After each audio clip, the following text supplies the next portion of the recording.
67세 박영희가 아들과 함께 찾아간 폐가에서 마주한 것은 자신과 똑같은 얼굴을 한 젊은 여인의 초상화였습니다. 엄마 어떻게 이렇게 닮을 수가 있죠? 그림 속 여인의 이름은 박정혜. 영희가 평생 몰랐던 쌍둥이 언니의 이름이었어요. 드디어 찾으셨군요. 그분을. 갑자기 나타난 72세 노인 최기섭의 한마디가 영희의 인생을 완전히 바꿔놓았습니다. 그 그림 속 여인은 50년 전 이 집에서 실종된 여인입니다. 영희는 충격에 휩싸였어요. 자신이 고아라고 믿으며 살아왔는데 쌍둥이 언니가 있었다니요. 본격적인 이야기에 앞서 구독과 좋아요를 눌러주시면 더 많은 이야기를 가지고 다시 올 수 있답니다. 경기도 외곽의 작은 분식집. 아침 7시면 어김없이 문을 여는 이곳의 주인은 올해 67살인 박영희입니다. 새벽 5시부터 일어나 라면 육수를 우려내고 김밥 재료를 손질하며 하루를 시작하는 것이 영희의 삶이었죠. 남편이 세상을 떠난 지도 벌써 10년이 넘었지만 영희는 여전히 두 사람 몫의 음식을 준비하곤 했습니다. 습관이란 참 무서운 것이어서 아무리 혼자라고 해도 예전 그대로 살아가게 되는 법이니까요. 영희의 하루는 언제나 똑같았습니다. 새벽에 일어나서 가게 문을 열고 하루 종일 손님들을 맞이한 뒤 저녁 9시가 되면 문을 닫고 집으로 돌아가는 것이었죠. 분식집에서 집까지는 걸어서 불과 10분 거리였지만 나이가 들어서 그런지 요즘 들어서는 그 길이 점점 멀게 느껴졌어요. 무릎도 아프고 허리도 자꾸 굽어지려고 해서 걸을 때마다 의식적으로 등을 펴야 했거든요. 분식집 한쪽 벽에는 아들 도윤의 대학 졸업 사진이 걸려 있었습니다. 25살 때 찍은 그 사진 속의 도윤은 지금보다 훨씬 어려 보였지만 영희에게는 여전히 그 모습 그대로였어요. 40살이 된 지금도 영희에게는 여전히 어린아이 같은 존재였죠. 대학에서 미술사를 가르치는 교수라는 직업이 영희에게는 여전히 신기하기만 했습니다. 그림이나 조각품을 보고 연구한다는 게 어떤 일인지 정확히는 모르겠지만 아들이 좋아하고 잘하는 일이니까 그것으로 충분했어요. 영희는 도윤이 어릴 때부터 그림 그리는 것을 좋아했던 걸 기억했습니다. 다른 아이들이 축구공을 차고 놀 때 도윤은 구석에 앉아서 끝없이 그림을 그렸거든요. 처음에는 걱정도 많이 했어요. 그림 그리는 걸로 어떻게 먹고 살겠느냐고 말이에요. 하지만 도윤은 꿈을 포기하지 않았고 결국 대학 교수까지 되었으니 영희로서는 자랑스럽기 그지없었죠. 평소보다 손님이 적은 오후 영희는 카운터에 앉아 장부를 정리하고 있었습니다. 요즘 들어 젊은 사람들이 분식집보다는 패스트푸드점을 더 선호하는 것 같아서 매출이 예전 같지 않았거든요. 20년 전만 해도 학교 앞이라는 입지 덕분에 손님이 끊이지 않았는데 요즘은 아이들도 줄어들고 입맛도 달라져서 힘든 시절이었어요. 그래도 단골 손님들이 있어서 그럭저럭 버텨나갈 수 있었죠. 특히 근처 공장에서 일하는 아저씨들이 점심시간이면 꼭 찾아와 주셨거든요. 영희는 펜을 놓고 창밖을 바라봤습니다. 가을 햇살이 유리창을 통해 들어오면서 따스하게 얼굴을 감쌌어요. 창밖으로 보이는 거리는 예전과 많이 달라져 있었습니다. 20년 전만 해도 이 동네는 시골 같았는데 이제는 아파트도 많이 들어서고 도로도 넓어져서 완전히 다른 곳이 된 것 같았어요. 변하는 건 세상뿐만이 아니었습니다. 영희 자신도 어느새 머리가 하얗게 새고 주름이 깊어져 있었거든요. 문득 남편 생각이 났습니다. 남편이 살아 있었다면 지금쯤 70살이었을 텐데 어떤 모습일까 하고 상상해 봤어요.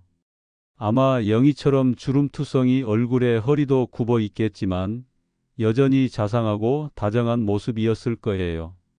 남편은 영희보다 3살 위였는데 항상 영희를 아이 다루듯 보살펴 주었거든요. 그때 익숙한 발소리가 들렸습니다. 똑똑똑 문을 두드리는 소리와 함께 문이 열렸어요. 들어온 건 바로 아들 도윤이었습니다. 평소보다 일찍 온 것 같아서 영희는 고개를 갸우뚱했어요. 어머, 도윤아. 오늘 일찍 왔네? 무슨 일 있니? 도윤은 엄마를 보며 환하게 웃었습니다. 40살이 된 지금도 엄마 앞에서만큼은 여전히 철없는 아이 같았거든요. 키는 아버지를 닮아 훤칠했지만 얼굴은 영희를 쏙 빼닮아서 사람들이 보면 모자지간이라는 걸 바로 알 수 있었어요. 엄마, 안녕하세요. 오늘 수업이 일찍 끝나서요. 그래서 일찍 와봤어요. 영희는 냉장고에서 우유를 꺼내 도윤 앞에 놓아줬습니다. 어릴 때부터 도윤이 가장 좋아하던 음료였거든요. 다른 아이들은 콜라나 사이다를 좋아했지만 도윤은 유독 우유를 좋아했어요. 지금도 마찬가지였죠. 도윤은 우유를 한 모금 마시더니 뭔가 말하고 싶어 하는 표정을 지었습니다. 엄마, 제가 며칠 전부터 생각하고 있던 게 있는데요. 영희는 도윤의 말에 귀를 기울였습니다. 아들이 무슨 말을 하려는지 궁금했거든요. 도윤은 평소에도 연구 이야기를 자주 했지만 오늘은 뭔가 다른 것 같았어요. 요즘 연구하고 있는 일제강점기 시대 건축물에 대한 자료를 찾다가 흥미로운 장소를 하나 발견했어요. 지방에 있는 오래된 양옥집인데 미술사 연구에 중요한 단서가 있을 것 같거든요. 도윤의 말에 영희는 조금 의아했습니다. 평소에도 도윤은 연구 때문에 여기저기 다니곤 했지만 오늘따라 뭔가 다른 것 같았어요. 눈빛도 평소보다 반짝반짝 빛나고 있었거든요. 어떤 집인데 그렇게 중요한 곳이야? 일제강점기 때 지어진 양옥집인데 건축 양식이 독특해요. 그리고 그 집에 대한 기록들을 찾아보니까 당시 유명한 화가가 살았던 곳일 가능성이 높거든요. 만약 그게 사실이라면 제 연구에 정말 큰 도움이 될 것 같아요. 영희는 아들의 열정적인 모습을 보며 미소를 지었습니다. 도윤이 자신의 일에 대해 이야기할 때면 항상 이렇게 신이 났거든요. 하지만 동시에 걱정도 들었어요. 그래서 엄마께 부탁드리고 싶은 게 있어요. 저와 함께 그 집을 보러 가실 수 있을까요? 영희는 잠시 망설였습니다. 나이가 들어서 그런지 요즘 들어 낡고 으스스한 곳에 가는 걸 별로 좋아하지 않았거든요. 더구나 폐가라고 하니 더욱 꺼려졌어요. 이제 나이도 있는데 이런 폐허 같은 데는 왜 가자고 하는 거야? 혼자 가면 안 되겠니? 엄마는 그런 곳 가기 무서워.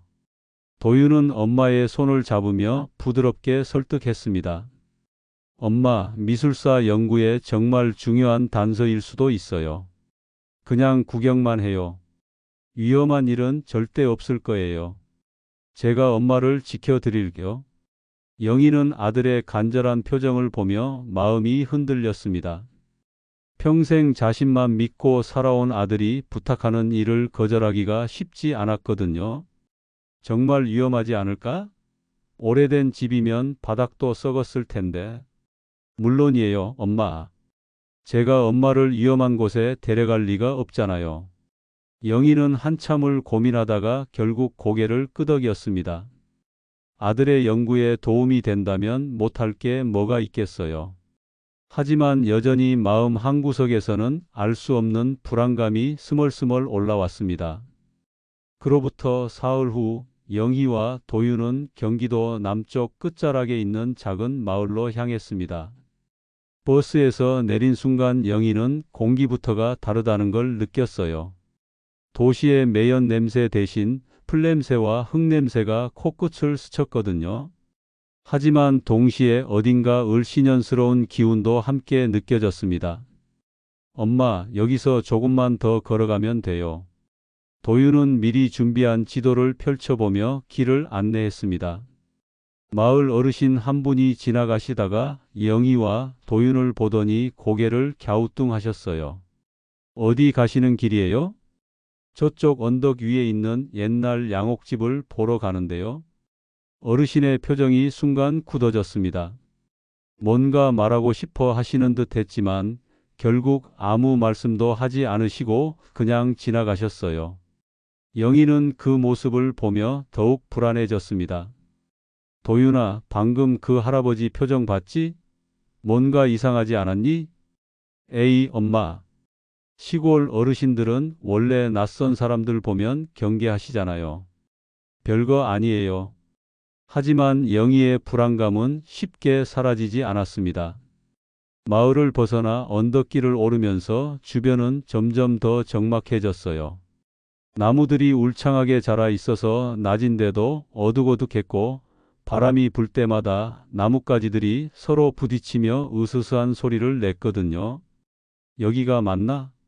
정말 이런 곳에 집이 있을까? 지도상으로는 분명히 여기가 맞는데요. 조금만 더 가봐요. 10분쯤 더 걸었을 때 나무들 사이로 건물의 윤곽이 보이기 시작했습니다. 영희는 그 모습을 보고 깜짝 놀랐어요. 생각했던 것보다 훨씬 큰 집이었거든요. 2층 양옥집에 붉은 벽돌로 지어져 있었는데 세월의 흔적으로 군데군데 벽돌이 떨어져 나가 있었어요. 와, 정말 크네. 옛날에는 부자가 살았나 봐. 도윤도 집의 규모에 놀란 듯 했습니다. 하지만 가까이 갈수록 집의 상태는 더욱 처참했어요. 창문들은 대부분 깨져 있거나 널빤지로 막혀 있었고 정원에는 잡초가 무성하게 자라 있었거든요. 정말 들어가도 괜찮을까? 너무 위험해 보이는데? 영희는 발걸음을 멈추고 망설였습니다. 하지만 도윤은 이미 현관문 쪽으로 다가가고 있었어요. 엄마, 여기 봐요. 현관문이 열려 있어요. 현관문은 반쯤 열린 채로 삐걱삐걱 소리를 내며 바람에 흔들리고 있었습니다. 도윤이 조심스럽게 문을 밀어 열자 오래된 집 특유의 곰팡내가 확 풍겨 나왔어요. 냄새가 너무 심해. 영희는 코를 막으며 인상을 찌푸렸습니다. 하지만 도윤은 이미 손전등을 켜고 집 안으로 들어가고 있었어요. 조심해, 도윤아. 바닥이 썩었을 수도 있어. 집 안은 생각보다 넓었습니다. 현관에서 곧바로 이어지는 거실에는 먼지가 두텁게 쌓여 있었고 여기저기 거미줄이 쳐져 있었어요. 가구들은 대부분 사라졌지만 벽에는 액자 걸었던 자국들이 선명하게 남아 있었습니다. 누가 살았던 집일까? 가구들은 다 어디 갔을까? 아마 오래전에 이사 가면서 다 가져갔거나 아니면 누군가 가져간 것 같아요. 도윤은 손전등으로 구석구석을 비춰가며 집안을 살펴봤습니다. 거실에서 이어지는 복도를 따라 걸어가니 여러 개의 방들이 나타났어요. 대부분의 방들은 비어 있었지만 맨 끝에 있는 방만은 문이 굳게 닫혀 있었습니다. 저 방은 왜 문이 닫혀 있을까? 영희는 그 방을 보며 더욱 불안해졌습니다. 뭔가 숨겨진 비밀이 있을 것만 같았거든요. 한번 들어가 봅시다. 도윤이 문손잡이를 돌리자 문이 삐걱 소리를 내며 천천히 열렸습니다. 그 순간 영희는 자신의 눈을 의심했어요. 다른 방들과 달리 이 방에는 여전히 가구들이 남아 있었거든요. 오래된 책상 하나와 의자, 그리고 벽 한쪽에 걸린 큰 액자 하나. 하지만 무엇보다 영희를 놀라게 한 건 그 액자 속의 그림이었습니다. 젊은 여인의 초상화였는데 그 얼굴이 놀랍도록 영희와 닮아 있었거든요. 아니, 닮았다는 표현으로는 부족했어요. 거의 똑같다고 해도 과언이 아니었죠. 도윤아, 이게 뭐야? 영희는 떨리는 목소리로 물었습니다. 도윤도 그 그림을 보고는 깜짝 놀란 표정을 지었어요. 엄마, 정말 신기하네요. 어떻게 이렇게 닮을 수가 있죠? 그림 속 여인은 영희가 젊었을 때의 모습과 정말 똑같았습니다. 눈매며 코, 입술까지 모든 게 일치했어요. 마치 타임머신을 타고 과거로 돌아가서 젊은 시절의 영희를 그린 것 같았죠. 이상해. 정말 이상해. 어떻게 이런 일이 가능하지? 영희는 그림에서 눈을 떼지 못했습니다. 그런데 그림을 자세히 들여다보니 아래쪽 구석에 작은 글씨로 뭔가 쓰여 있는 게 보였어요. 도윤아, 저기 뭔가 쓰여 있는 것 같은데? 도윤이 손전등을 그쪽으로 비추자 흐릿하지만 글씨를 읽을 수 있었습니다. 박정혜, 1973이라고 쓰여 있었어요. 박정혜. 이게 그림 속 여인의 이름인가 봐요. 그 순간 영희는 온몸에 소름이 돋았습니다. 박정혜라는 이름이 왠지 낯설지 않았거든요. 어디선가 들어본 것 같은 이름이었어요. 그때 갑자기 뒤쪽에서 발소리가 들렸습니다. 영희와 도윤은 깜짝 놀라 뒤를 돌아봤어요. 현관 쪽에서 누군가 걸어오는 소리였거든요. 누구지? 누가 온 걸까? 영희는 도윤의 팔을 꽉 잡았습니다. 이런 외진 곳에 누가 올 리가 없는데 혹시 나쁜 사람은 아닐까 하는 생각이 들었어요. 발소리는 점점 가까워졌고 마침내 방 입구에 한 노인이 나타났습니다. 이른이 넘어 보이는 할아버지였는데 생각보다 깔끔한 옷차림에 인상도 나쁘지 않았어요. 실례합니다. 누가 여기 계신 것 같아서요. 노인은 정중하게 인사를 했습니다. 영희는 조금 안심했지만 여전히 긴장한 상태였어요. 저희는 이 집을 구경하러 온 사람들인데요. 혹시 여기 집주인이신가요? 도윤이 조심스럽게 물었습니다. 노인은 고개를 저었어요. 아니요. 저는 최기섭이라고 합니다. 미술품 수집가죠. 오래전부터 이 집에 관심이 있어서 가끔 찾아오곤 해요. 최기섭이라는 노인은 영희와 도윤이 보고 있던 초상화를 바라봤습니다. 그리고는 의미심장한 미소를 지었어요. 드디어 찾으셨군요. 그분을. 최기섭의 말에 영희와 도윤은 서로를 바라봤습니다. 드디어 찾으셨군요라는 말이 무슨 뜻인지 도무지 알 수가 없었거든요. 영희는 불안감이 더욱 커지는 것을 느꼈어요. 무슨 말씀이신지 잘 모르겠는데요. 저희는 그냥 우연히 이 집을 보러 온 것뿐인데요. 도윤이 조심스럽게 말했지만 최기섭은 여전히 의미심장한 표정을 짓고 있었습니다. 마치 오래전부터 이 순간을 기다려왔다는 듯한 표정이었어요. 우연이라고 하셨나요? 하지만 세상에 진짜 우연이라는 건 그리 많지 않답니다. 최기섭은 천천히 초상화에 다가갔습니다. 그리고 그림을 바라보며 깊은 한숨을 쉬었어요. 이 그림을 찾기 위해 제가 얼마나 많은 시간을 보냈는지 아십니까? 무려 50년이 넘었어요. 50년요? 왜 이 그림을 찾으신 거죠? 영희가 떨리는 목소리로 물었습니다. 뭔가 큰 비밀이 숨어 있을 것만 같았거든요. 최기섭은 잠시 망설이더니 입을 열었습니다. 그 그림 속 여인은 박정혜라는 분입니다. 50년 전 바로 이 집에서 갑자기 사라진 여인이에요. 영희는 가슴이 철렁 내려앉는 것을 느꼈습니다. 박정혜라는 이름이 계속 마음에 걸렸었는데 이제 그 이유를 알 것 같았어요. 어렸을 때 고아원에서 들었던 이야기 중에 그런 이름이 있었던 것 같았거든요. 사라졌다고 하셨는데 무슨 일이 있었던 건가요? 도윤이 궁금해하며 물었습니다. 최기섭은 주변을 둘러보더니 목소리를 낮춰 말했어요. 당시 이 집에는 박씨 집안이 살고 있었어요. 부모님과 쌍둥이 자매가 있었는데 그중 한 명이 바로 박정혜였죠. 쌍둥이요? 영희의 목소리가 더욱 떨렸습니다. 쌍둥이라는 말에 뭔가 기억의 편린이 스쳐 지나가는 것 같았거든요. 네, 쌍둥이 자매였어요. 박정혜와 박영희. 그 순간 영희는 온 세상이 무너지는 것 같았습니다. 자신과 똑같은 이름이라니요. 이건 단순한 우연이 아니었어요. 박영희라고 하셨나요? 혹시 제 이름과 같은 건 우연인가요? 최기섭은 영희를 자세히 쳐다봤습니다. 그리고는 놀란 표정을 지으며 고개를 끄덕였어요. 역시 그렇군요. 당신이 바로 그 박영희입니다. 무슨 말씀이세요? 저는 고아원에서 자랐어요. 부모님도 모르고 형제 자매도 없다고 들었는데 영희의 목소리는 점점 작아져 갔습니다. 지금까지 자신이 알고 있던 모든 것이 흔들리고 있었거든요. 최기섭은 깊은 한숨을 쉬며 이야기를 계속했습니다. 50년 전 이 집에 큰 화재가 일어났어요.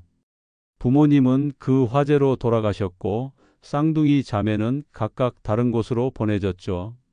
한 명은 친척 집으로, 다른 한 명은 고아원으로. 영희는 다리에 힘이 빠져서 의자에 주저앉았습니다. 머릿속이 복잡해져서 아무 생각도 할 수 없었어요. 그럼 제가 정말 쌍둥이 언니가 있다는 말씀이신가요? 그렇습니다. 그런데 문제는 박정혜가 친척 집에 가지 않고 중간에 사라져 버렸다는 거예요. 도윤이 옆에서 엄마의 손을 잡아줬습니다. 영희의 손이 차갑게 식어 있는 것을 느낄 수 있었거든요. 사라졌다니. 무슨 일이 있었던 건가요? 그건 저도 정확히는 모릅니다. 다만 당시 이상한 소문들이 많았어요. 권력 있는 사람들이 개입되었다는 이야기도 있었고, 최기섭은 말을 멈추고 영희의 반응을 살폈습니다. 영희는 여전히 충격에서 벗어나지 못하고 있었어요. 그래서 저는 지금까지 박정혜의 행방을 찾아다녔던 겁니다. 그리고 이 초상화가 유일한 단서였고요. 영희는 다시 그림을 바라봤습니다. 이제 그 그림이 완전히 다르게 보였어요. 단순히 자신과 닮은 사람의 그림이 아니라 자신의 쌍둥이 언니의 모습이었던 거죠. 언니? 정말 제 언니란 말인가요? 눈물이 영희의 뺨을 타고 흘러내렸습니다. 평생 혼자라고 생각하며 살았는데 언니가 있었다니요. 그것도 자신과 똑같이 생긴 쌍둥이 언니가 말이에요. 엄마, 괜찮으세요? 도윤이 걱정스러운 표정으로 영희를 바라봤습니다. 하지만 영희는 눈물을 닦으며 일어섰어요. 더 자세한 이야기를 들을 수 있을까요? 제가 몰랐던 제 과거에 대해서요. 최기섭은 고개를 끄덕였습니다. 물론입니다. 하지만 여기서는 너무 춥고 어둡습니다. 마을로 내려가서 이야기하는 게 어떨까요? 그때 갑자기 바람이 거세게 불어와서 창문을 흔들었습니다. 삐걱삐걱 소리가 으스스하게 울려 퍼졌어요. 네, 여기 있으니까 너무 무서워요. 영희가 말했지만 발걸음이 쉽게 떨어지지 않았습니다. 언니의 그림을 두고 가기가 아쉬웠거든요. 그 그림, 가져갈 수는 없나요? 그림은 원래 이 집 것이니까 함부로 가져갈 수는 없어요. 하지만 나중에 정식으로 절차를 밟으면 될 것 같습니다. 최기섭의 말에 영희는 아쉬워했지만 어쩔 수 없었어요. 대신 도윤이 휴대폰으로 그림 사진을 여러 장 찍었습니다. 일단 사진으로라도 남겨놔요, 엄마. 세 사람은 집을 나와서 마을로 향했습니다. 영희는 걸어가면서도 계속 뒤를 돌아봤어요. 언니의 그림이 있는 그 집이 점점 멀어져 가는 게 아쉬웠거든요. 마을에 있는 작은 찻집에 도착했을 때는 이미 해가 지기 시작하고 있었습니다. 따뜻한 차를 마시며 최기섭은 본격적으로 이야기를 시작했어요. 박정혜와 박영희 두 자매는 정말 똑같이 생겼었어요. 마을 사람들도 구분하기 어려워할 정도였죠. 영희는 차를 마시며 조용히 들었습니다. 화재가 일어난 후 박영희는 고아원으로 보내졌고 박정혜는 먼 친척 집으로 가기로 되어 있었어요. 하지만 박정혜는 그 길에서 사라져 버렸습니다. 정말 아무 단서도 없었나요? 도윤이 궁금해하며 물었습니다. 한 가지 이상한 점이 있었어요. 박정혜가 사라지기 직전에 마을에 검은 승용차가 나타났다는 증언이 있었거든요. 영희는 가슴이 두근거렸습니다. 언니에게 무슨 일이 일어났던 걸까요? 그날 밤 영희는 도윤과 함께 집으로 돌아왔지만 잠을 이룰 수 없었습니다. 머릿속에서는 온갖 생각들이 뒤엉켜 있었어요. 쌍둥이 언니 박정혜, 검은 승용차, 그리고 사라진 과거의 진실들이 마치 퍼즐 조각처럼 흩어져 있었거든요.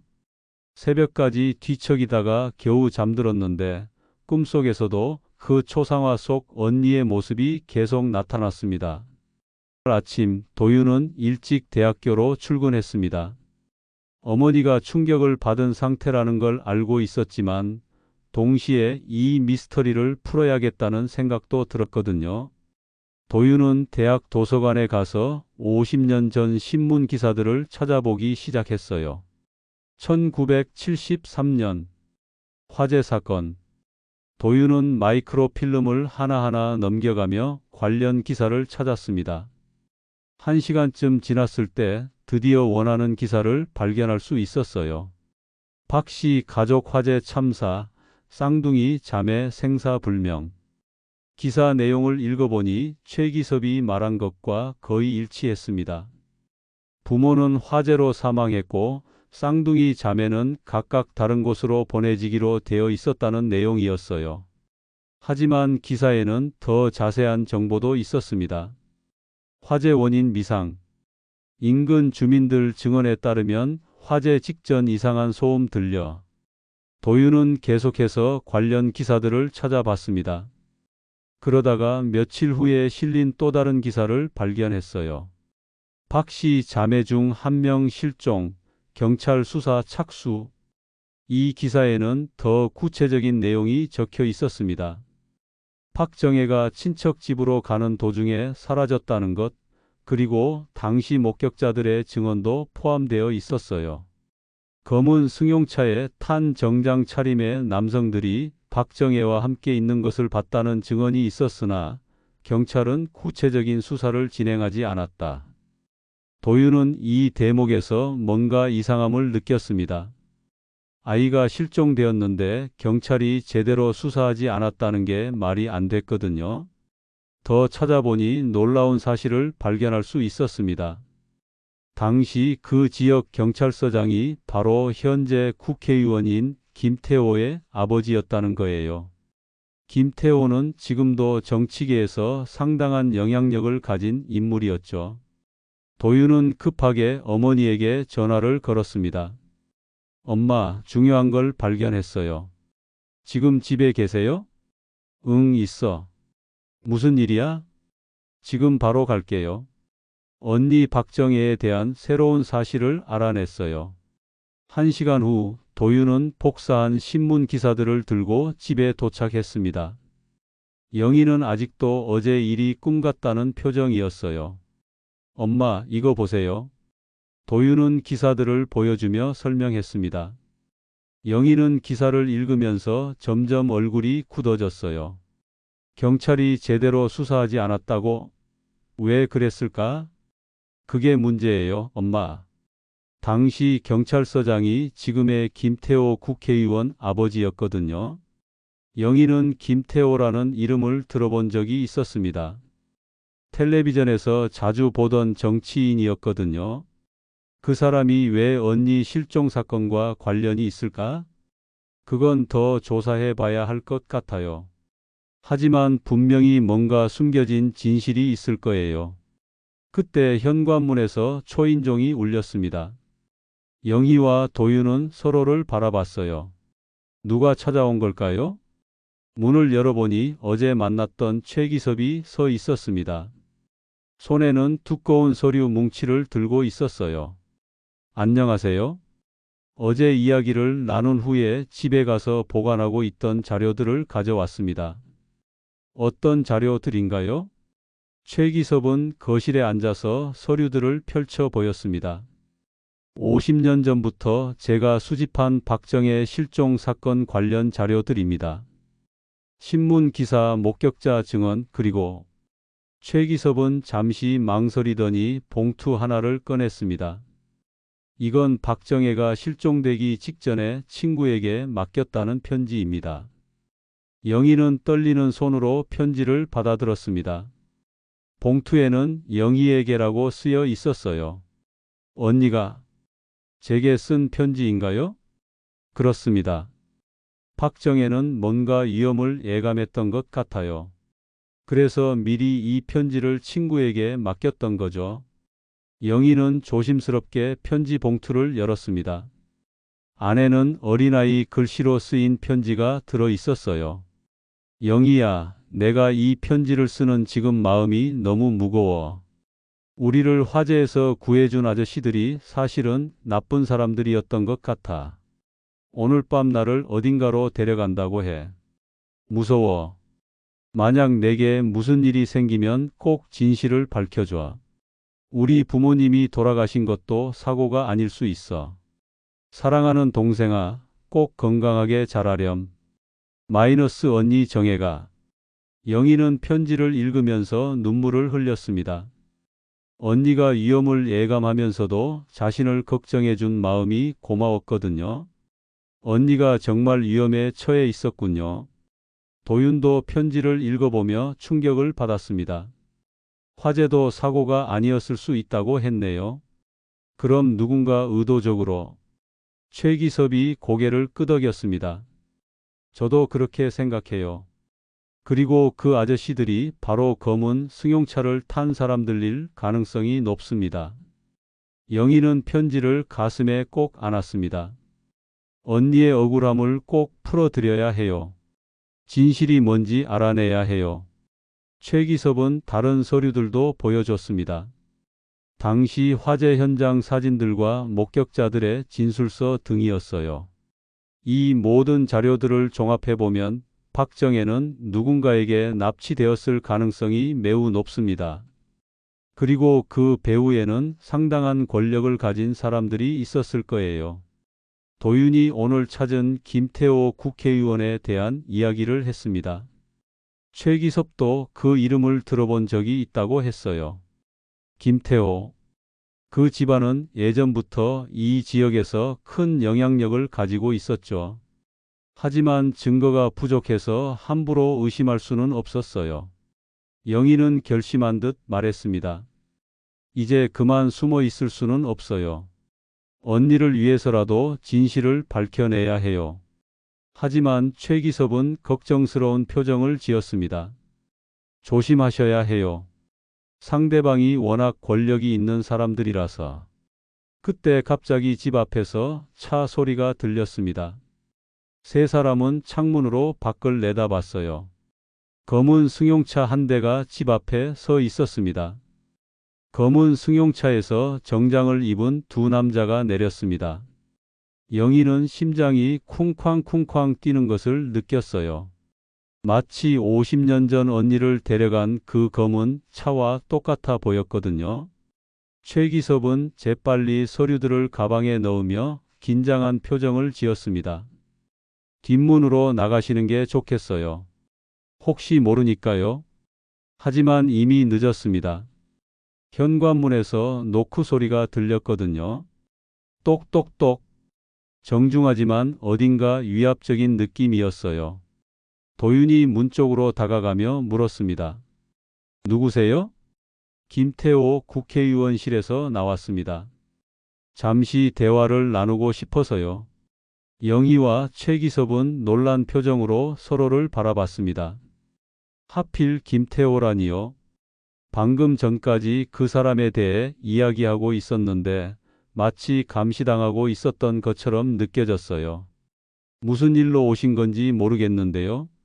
도윤이 조심스럽게 대답했지만 밖에서는 더욱 강한 목소리가 들려왔습니다. 문을 열어주시기 바랍니다. 중요한 이야기가 있어서요. 영희는 최기섭의 손을 꽉 잡았습니다. 무서웠지만 동시에 화도 났어요. 언니를 그렇게 사라지게 만든 사람들이 이제 와서 자신에게까지 위협을 가하다니요. 도윤은 할 수 없이 문을 열었습니다. 두 남자가 들어왔는데 한 명은 중년의 비서 같아 보였고 다른 한 명은 좀 더 나이가 많은 사람이었어요. 안녕하세요. 저는 김태호 국회의원의 비서실장 박민수입니다. 비서실장은 정중하게 인사를 했지만 눈빛은 차갑기만 했어요. 그리고 옆에 있는 사람을 소개했습니다. 이분은 저희 의원님의 보좌관이십니다. 영희는 그들을 바라보며 떨리는 목소리로 말했습니다. 무슨 일로 저희 집에 오신 건가요? 최근에 옛날 일들을 조사하고 다니신다고 들었습니다. 혹시 오해가 있을 수 있어서 직접 찾아왔어요. 박민수는 최기섭을 날카롭게 쳐다봤습니다. 마치 그가 여기 있을 줄 알고 왔다는 듯한 표정이었어요. 오해라니 무슨 오해 말씀이신가요? 최기섭이 침착하게 물었지만 목소리에는 긴장감이 배어 있었습니다. 50년 전 일들은 이미 끝난 일입니다. 굳이 다시 들춰내실 필요가 없죠. 끝난 일이라고요? 제 언니가 사라진 일이 끝난 일이라고 하시는 건가요? 영희가 참지 못하고 소리쳤습니다. 그동안 억눌려 있던 분노가 터져 나온 거였어요. 박민수는 잠시 당황한 듯 했지만 곧 냉정한 표정을 되찾았습니다. 부인께서는 고아원에서 자라셨죠? 그때의 기록들을 보면 가족이 없다고 되어 있는데 갑자기 언니 이야기를 하시니 이상하네요. 그건 거짓말이었어요. 저에게는 쌍둥이 언니가 있었고 그 언니가 바로 박정혜예요. 영희의 목소리가 점점 커졌습니다. 하지만 박민수는 여전히 냉담했어요. 증거가 있으신가요? 50년이 지난 일을 증명할 수 있는 확실한 증거 말입니다. 최기섭이 나섰습니다. 증거는 충분히 있습니다. 그리고 당신들이 여기까지 찾아온 것 자체가 뭔가 숨길 게 있다는 증거 아닌가요? 보좌관이 처음으로 입을 열었습니다. 협박으로 들리는데요. 조심하시기 바랍니다. 분위기가 점점 험악해졌습니다. 도윤은 어머니와 최기섭 사이에 서서 상황을 진정시키려고 했어요. 여기서 이런 식으로 대화할 일이 아닌 것 같은데요. 혹시 정확히 무슨 일로 오신 건지 말씀해 주시겠어요? 박민수는 잠시 생각하더니 태도를 바꿨습니다. 사실은 김태호 의원님께서 직접 만나서 이야기하고 싶어 하십니다. 과거 일에 대해서 말이죠. 김태호가 직접요? 영희는 놀랐습니다. 그 사람이 왜 자신을 만나려고 하는 걸까요? 네. 의원님께서는 과거 일들에 대해 해명하고 싶어 하십니다. 그리고 박정혜 씨에 대한 진실도 알려드릴 수 있을 것 같습니다. 이 말에 영희와 최기섭은 서로를 바라봤습니다. 함정일 수도 있지만 진실을 알 수 있는 기회일 수도 있었거든요. 어디서 만나자는 건가요? 의원님 개인 사무실에서요. 조용하고 안전한 곳입니다. 도윤이 걱정스럽게 말했습니다. 엄마, 위험할 수도 있어요. 하지만 영희는 이미 결심한 듯 했습니다. 언니를 위해서라도 가봐야 해요. 진실이 뭔지 알아야겠어요. 최기섭도 고개를 끄덕였습니다. 저도 함께 가겠습니다. 박민수는 만족스러운 표정을 지었어요. 좋습니다. 내일 오후 3시에 모시러 오겠습니다. 두 남자가 나간 후 집안은 조용해졌습니다.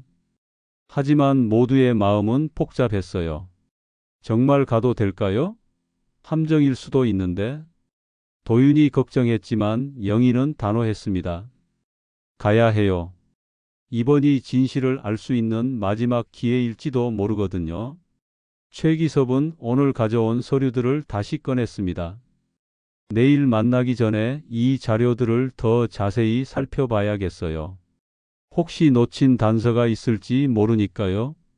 세 사람은 밤늦도록 자료들을 살펴봤습니다. 그러다가 최기섭이 오래된 사진 한 장을 발견했어요. 이거 보세요. 화재 난 다음 날 촬영된 현장 사진인데 사진 한 구석에 검은 승용차가 보였습니다. 그리고 그 차 옆에 서 있는 젊은 남자의 모습도 희미하게 나와 있었어요. 이 사람, 혹시 젊었을 때의 김태호 아닌가요? 도윤이 사진을 자세히 들여다보며 말했습니다. 최기섭도 고개를 끄덕였어요. 그럴 가능성이 높네요. 그럼 김태호가 화재 현장에 직접 있었다는 뜻인데, 영희는 가슴이 두근거렸습니다. 내일 만남에서 이 사진을 보여준다면 어떤 반응을 보일까요? 내일이 정말 중요한 날이 될 것 같아요. 영희는 창밖을 바라보며 중얼거렸습니다. 50년 동안 숨겨져 있던 진실이 드디어 밝혀질 수도 있었거든요. 하지만 동시에 위험할 수도 있다는 생각에 불안하기도 했어요. 밤이 깊어가면서 세 사람은 각자 집으로 돌아갔습니다. 하지만 누구도 쉽게 잠들 수 없었어요. 내일의 만남이 어떤 결과를 가져올지 아무도 알 수 없었거든요. 다음 날 오후 약속 시간이 되자 검은 승용차가 다시 영희의 집 앞에 나타났습니다. 영희는 도윤, 최기섭과 함께 차에 올랐어요. 차 안의 분위기는 무겁고 긴장감이 흘렀습니다. 박민수는 친절한 척했지만 그의 눈빛에는 여전히 차가운 기운이 서려 있었거든요. 의원님께서 기다리고 계십니다. 오늘 좋은 결과가 있기를 바라죠. 차는 서울 시내의 고급 빌딩 한 곳에 멈췄습니다. 김태호 의원의 개인 사무실이 있는 곳이었어요. 엘리베이터를 타고 최고층에 올라가니 넓고 화려한 사무실이 나타났습니다. 거대한 창문 너머로는 서울 시내가 한눈에 내려다 보였어요. 김태호 의원은 이른이 넘어 보였지만 여전히 카리스마가 넘치는 모습이었습니다. 회색 정장을 말끔히 차려입고 있었고 얼굴에는 정치인 특유의 미소를 띠고 있었어요. 하지만 그 미소가 왠지 진심 같지는 않았습니다. 어서 오세요, 박영희 여사님. 오랫동안 뵙고 싶었습니다. 김태호는 정중하게 인사하며 손을 내밀었지만 영희는 그 손을 잡지 않았어요. 대신 날카로운 눈빛으로 그를 바라봤습니다. 제 언니 박정혜를 어떻게 했습니까? 영희의 직설적인 질문에 김태호의 미소가 잠시 굳어졌습니다.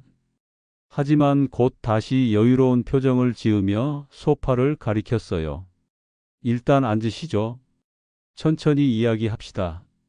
네 사람은 소파에 앉았고 김태호는 차를 주문했습니다. 하지만 아무도 차에 손을 대지 않았어요.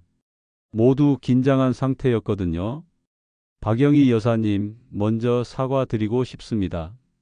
50년 전 일로 고생을 많이 하셨을 텐데요. 사과요?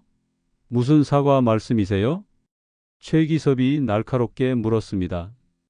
김태호는 잠시 망설이더니 깊은 한숨을 쉬었어요. 사실 박정혜 씨 일에 제가 관련되어 있습니다. 이 말에 영희는 온몸이 떨렸습니다. 드디어 진실을 듣게 되는 건가요? 어떻게 관련되어 있다는 말입니까? 당시 저는 25살이었습니다. 아버지를 따라 정치 일을 배우고 있었죠. 그때 어떤 사건에 휘말리게 되었습니다.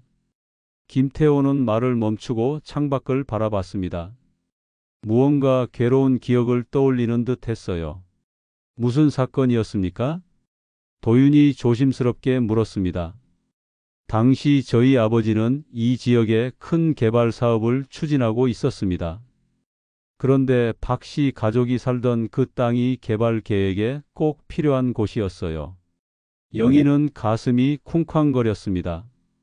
뭔가 끔찍한 진실이 드러날 것 같았거든요. 그래서 우리 부모님을 죽였다는 말입니까? 영희의 목소리가 떨렸습니다. 김태호는 고개를 떨구며 대답했어요. 화재는 사고가 아니었습니다. 하지만 저는 그 일을 막을 수 없었어요. 너무 어렸고 아버지의 부하들이 모든 걸 처리했거든요. 그럼 정말 일부러 불을 낸 거였군요. 최기섭의 목소리에도 분노가 섞여 있었습니다. 김태호는 계속해서 고백했어요. 박정혜 씨는 그 일의 목격자였습니다.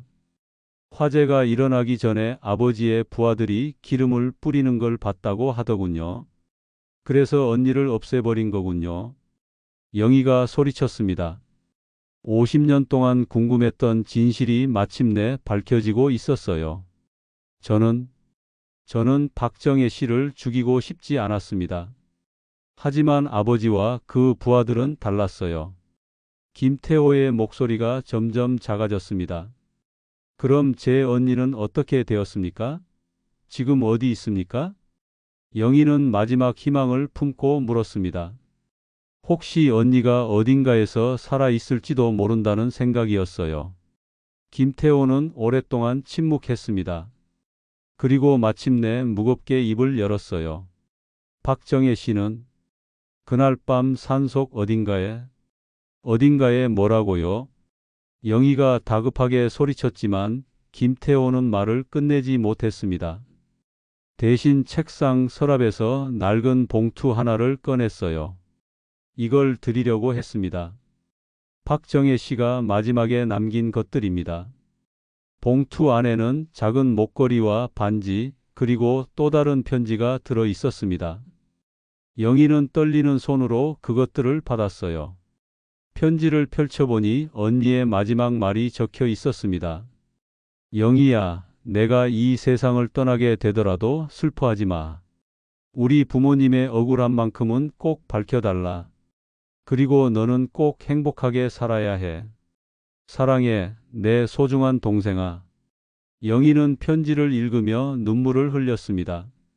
언니의 마지막 메시지를 받은 것만으로도 가슴이 찢어질 것 같았어요. 왜 이제 와서 이런 걸 주시는 거예요? 죄송합니다. 50년 동안 죄책감에 시달렸습니다. 하지만 아버지가 살아있는 동안은 감히 말할 수 없었어요. 김태호는 진심으로 후회하는 듯 했습니다. 하지만 영희의 분노는 쉽게 가라앉지 않았어요. 후회한다고요? 50년 동안 편하게 살면서 지금 와서 후회한다고요? 영희 여사님의 마음을 이해합니다. 하지만 저도 피해자였어요. 어린 나이에 아버지에게 휘둘렸을 뿐입니다. 최기섭이 냉소적으로 웃었습니다. 피해자라고요? 그 후에도 계속 정치를 하면서 권력을 누렸잖아요. 분위기가 험악해지자 박민수가 나섰습니다. 진정하시기 바랍니다. 의원님께서 용기를 내서 진실을 말씀해 주신 건데요. 하지만 도윤이 준비한 사진을 꺼내 보였습니다. 화재 현장에서 찍힌 김태호의 젊은 시절 모습이 담긴 사진이었어요. 그럼 이 사진은 어떻게 설명하시겠어요? 당신이 직접 현장에 있었잖아요. 김태호는 사진을 보고 당황한 표정을 지었습니다. 더 이상 숨길 수 없다는 걸 깨달은 듯 했어요. 저는 그냥 따라갔을 뿐입니다. 실제로 일을 한 건 아버지의 부하들이었어요. 영희는 일어서서 김태호를 노려봤습니다. 변명 그만하세요. 당신들이 제 가족을 파괴했어요. 부모님을 죽이고 언니까지. 그때 갑자기 사무실 문이 열리며 여러 명의 사람들이 들어왔습니다. 기자들과 카메라맨들이었어요. 누군가 이 만남을 언론에 제보한 것 같았습니다. 김태호는 깜짝 놀라며 일어섰습니다. 이게 무슨 일입니까? 영희는 이 기회를 놓칠 수 없다고 생각했습니다. 50년 동안 숨겨진 진실을 세상에 알릴 때가 온 거였어요. 기자들이 사무실로 몰려들자 김태호는 완전히 당황했습니다. 그는 박민수를 향해 화난 눈빛을 보냈지만 박민수도 어리둥절한 표정이었어요. 아무도 언론이 올 줄은 몰랐던 거죠. 의원님, 박정혜 실종 사건에 대해 한 말씀 해주시겠습니까? 한 기자가 마이크를 들이밀며 질문했습니다. 김태호는 얼굴이 창백해졌어요. 하지만 여전히 침착함을 유지하려고 애썼습니다. 이게 무슨 일입니까? 사전 약속도 없이 이렇게 들어오시면 저희는 제보를 받고 왔습니다. 50년 전 박정혜 실종 사건의 진실이 밝혀진다고 들었는데요. 영희는 이 순간이 기회라고 생각했습니다. 50년 동안 묻혀있던 진실을 세상에 알릴 때가 온 거였어요. 영희는 떨리는 목소리지만 단호하게 일어섰습니다. 제가 말씀드리겠습니다. 기자들이 일제히 영희에게 카메라를 돌렸습니다. 플래시가 터지면서 사무실이 환해졌어요. 저는 박영희입니다. 50년 전에 실종된 박정혜의 쌍둥이 동생이에요. 기자들 사이에서 웅성거리는 소리가 들렸습니다. 이런 반전을 예상하지 못했던 거죠. 제 부모님은 화재로 돌아가신 게 아니었습니다. 그리고 제 언니 박정혜도 단순히 실종된 게 아니에요. 김태호는 영희를 말리려고 했습니다. 박 여사님, 진정하시고 차근차근 이야기합시다. 기자분들도 잠시. 하지만 영희는 이미 결심을 굳혔습니다. 언니를 위해서라도 진실을 말해야 했어요. 김태호 의원님이 방금 전에 모든 걸 자백하셨어요. 자신의 아버지와 함께 우리 가족을 해쳤다고 말이에요. 그건 오해입니다. 저는 그런 말을 한 적이 없습니다. 김태호가 급하게 부인했지만 최기섭이 휴대폰을 들어 보였습니다. 모든 대화를 녹음했습니다. 증거는 충분해요. 김태호는 당황해서 박민수를 쳐다봤습니다. 박민수는 재빨리 상황을 수습하려고 했어요. 여러분, 이것은 일방적인 주장일 뿐입니다. 확실한 증거가 없는 상태에서. 하지만 도윤이 준비한 자료들을 꺼냈습니다. 50년 전 신문 기사들과 화재 현장 사진, 그리고 목격자 진술서들이었어요. 증거라면 여기 있습니다. 이 사진을 보세요. 도윤은 화재 현장에서 찍힌 김태호의 젊은 시절 모습이 담긴 사진을 기자들에게 보여줬습니다. 김태호 의원이 직접 현장에 있었다는 증거입니다. 기자들이 사진을 보며 놀라워했습니다. 김태호는 더 이상 변명할 수 없다는 걸 알았어요. 이건 우연히 지나가다가. 우연이라고요? 영희가 언니의 마지막 편지를 꺼내 보였습니다. 이것은 제 언니가 죽기 직전에 남긴 편지입니다.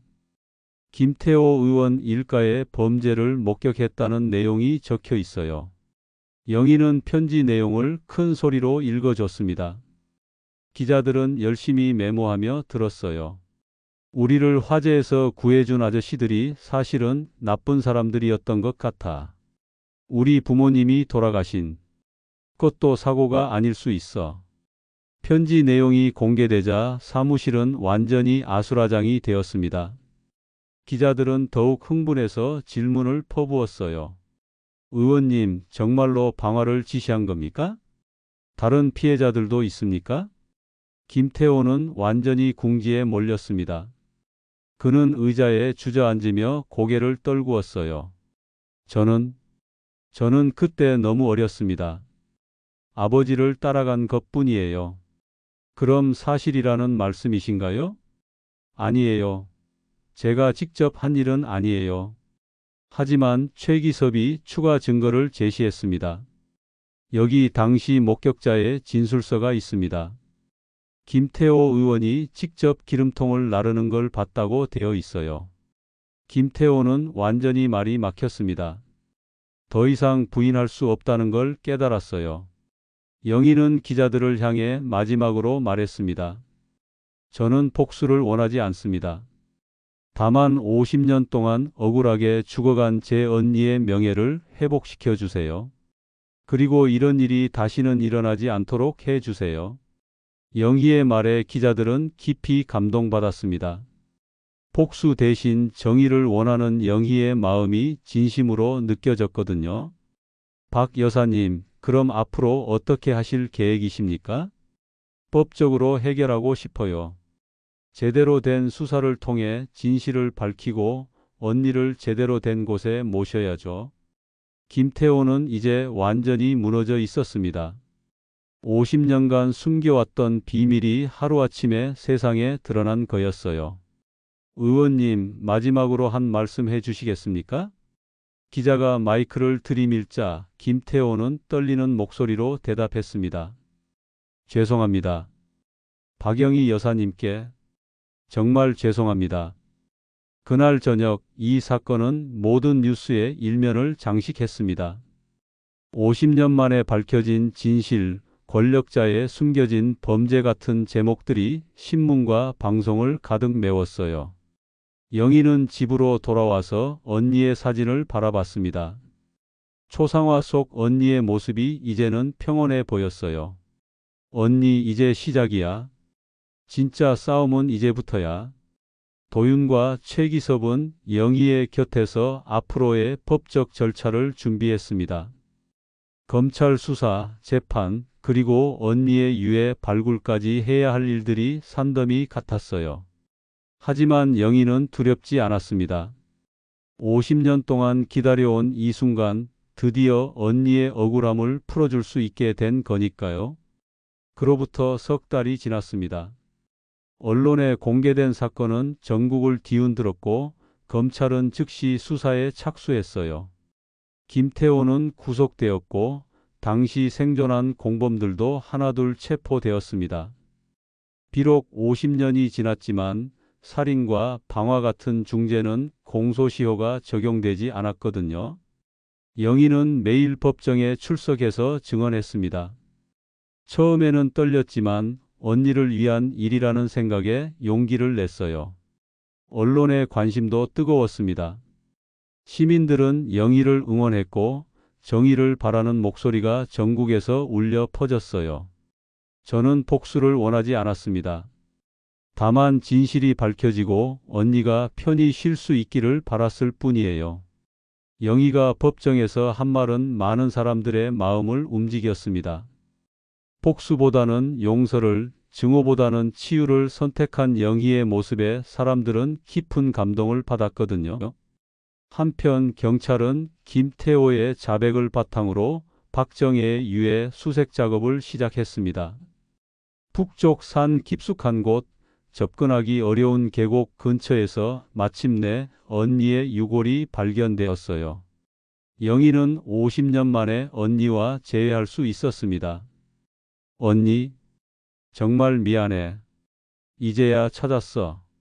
영희는 언니의 유골 앞에서 오랫동안 울었습니다.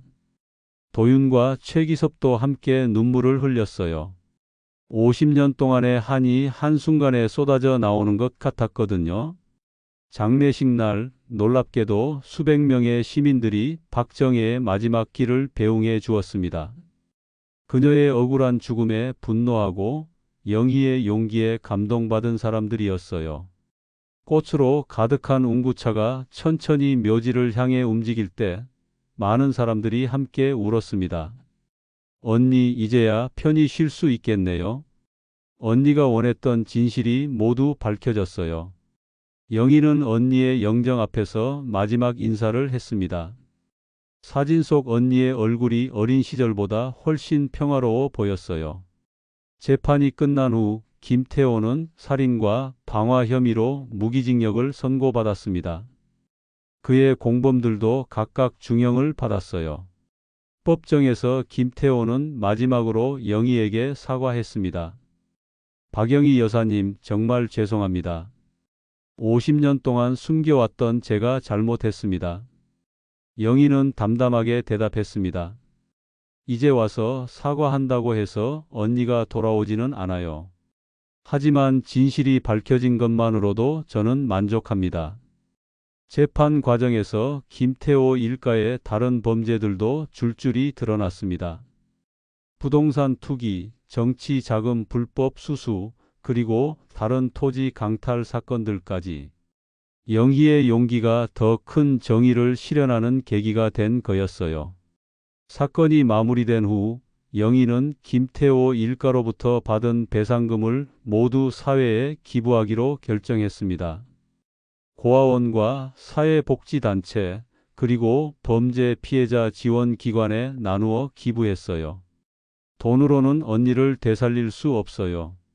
하지만 도움이 필요한 사람들을 위해 쓰인다면 언니도 기뻐하실 거예요. 도윤은 이 모든 과정을 지켜보며 어머니에 대한 존경심이 더욱 깊어졌습니다. 처음에는 재산에 대한 욕심도 있었지만 어머니의 숭고한 마음을 보며 깊이 반성했어요. 엄마, 정말 죄송해요. 제가 잠시 마음이 흔들렸었어요. 괜찮다, 도윤아. 너도 사람인걸? 중요한 건 결국 옳은 선택을 했다는 거야. 영희는 아들을 따뜻하게 안아주었습니다.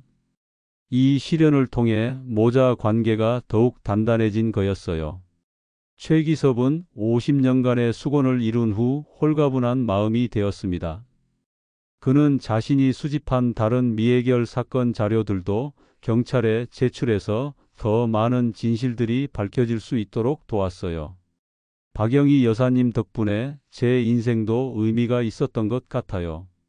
영희, 도윤, 최기섭은 이제 가족처럼 가까워졌습니다.